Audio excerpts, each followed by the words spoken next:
Hello guys and welcome back. In today's video we'll be covering Komamura. So without further ado, let's go ahead and get right into it.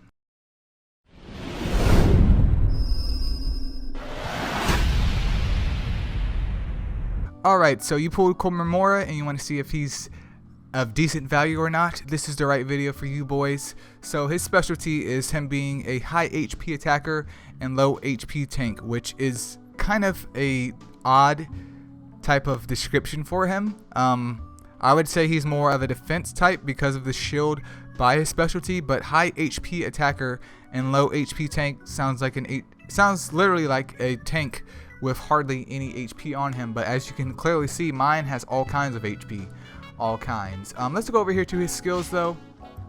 So his combo skill is Tenkin Punch, which deals damage to a single enemy and increases the defense of front row allies by 30%. This lasts one round. So in terms of damage with this move, it isn't amazing. Like, I'll be honest with you, it's not amazing at all. But the main selling point of it is not only can he dish out damage, but 30% increase to your front row allies, which should probably be either your attackers or your attackers, maybe a healer depending on who you're running and how they heal for their rage skill, is pretty huge. 30% is a big amount of defense. So don't underestimate his lack of damage for the lack of utility that he's bringing to the table. His rage skill, aka his special skill, is Tenkin Slice, which deals damage to a column of enemies, exactly the same as Ichigo's Getsuga Tensho.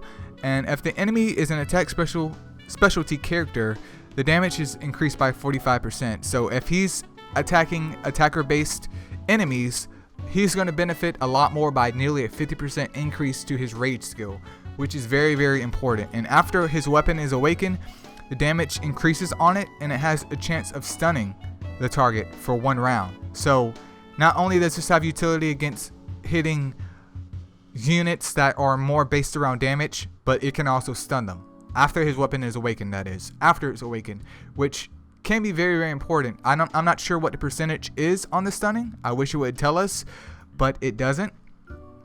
I just wish they could tell us what is the percent of it stunning in the event after the weapon is awakened. But there's some utility there with being able to CC, and not only that, but get damage out of his move for a column of enemies. So do keep that in mind. His first passive is obviously HP Strengthen, where he just get a boost in his HP.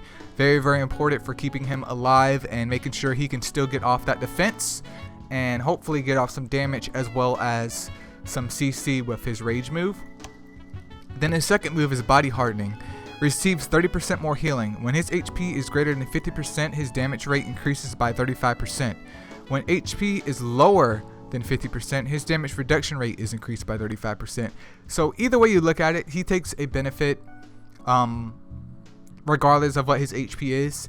So not only is he easier to heal, but as we can read right here, when his HP is greater than 50%, his damage rate increases by 35%. So there's an increase in his damage rating when his HP is above 50%, and when it's lower than 50%, there's obviously a damage reduction rate increase, which is very, very important for keeping him alive in the event that you need to heal him, so you can get him past that 50% threshold to help his damage out once again. So overall, definitely not a bad unit.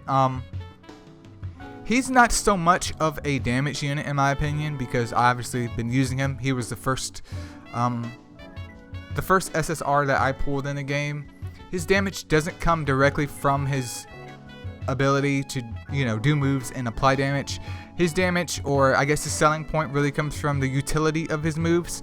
I feel like he's a very, not balanced character, but a very defensive based kind of attackerish type character, because his rage skill does really fit more towards damaging, while his combo skill kind of really leans more towards buffing up the squad. And then Body Hardening just solidifies both of those facts in terms of where you can use them at. So overall, definitely not a bad unit in my opinion.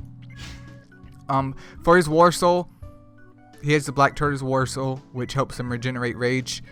Perfectly fine. Mine just has a Spirit of Courage on him for right now, because I don't really have that many great War Souls to put on him. In terms of uses, maybe you could apply another HP or so on him, just so you can get more HP out of him, and of course makes him more tankier. And he already receives a 30% increase in his healing when he's being healed, so HP doesn't sound like it's going to be a big problem unless your healer obviously can't keep up with him. But if your healer can't keep up with him, they probably can't keep up with the whole entire squad. And then his talent, Captain of Squad 7. In Battle Arena and Kenpachi Carnage, crit chance and crit resist chance of all characters is increased by 0.8%. If you're a big arena player, like if you're big into PvP, obviously this is something that you want to focus on, of getting that crit chance and crit resist up for more crits, which leads to more damage and hopefully more stable battles. But regardless of that, I mean, yeah, leaving that aside, there's really no use in focusing to upgrade this, because if you're PvP only and just do PvP just for the fun of it or just to get the coins out of it, it won't really matter to you much. But if you're hardcore into PvP, definitely a skill to focus on if you have the extra Komamura pieces. But in terms of PvE, you know, you don't have to really use this. It doesn't really benefit you at all. But that's Komamura, and in my opinion, he is not a great unit, but he is great in the fact that he's able to do a lot of things. He's one of the units that I could see being like a cornerstone for using other units around him, because he can help power up attackers. He can also deal some damage out himself. So he's kind of more of a balance-ish type character in my opinion.